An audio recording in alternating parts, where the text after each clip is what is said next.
को ताहयात नाअहल किया गया है। मैं ये भी कौम को बताना चाहती हूँ कि जो सुप्रीम कोर्ट का फैसला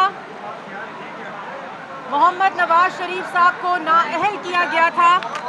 एक अकामे के ऊपर, अपने बेटे की कंपनी से तनख्वाह ना लेने के ऊपर,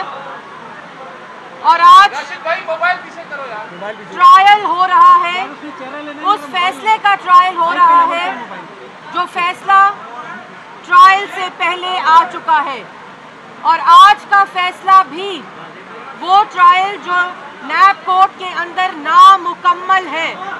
और जिस तरह की जिरा इस वक्त नैब कोर्ट में हो रही है, आज तक एक भी रुपए की करप्शन का इल्ज़ाम साबित नहीं हो सका। वो तमाम सबूत जो व्हाट्सएप कॉल के ऊपर बनाई गई JIT ने इकट्ठे किए, जिसके सबूत आज भी ताला लगे हुए संदूक नैब कोर्ट के अंदर पड़े हैं। मुंतखब वज़ीर आज़म को नाअहल किया जाता है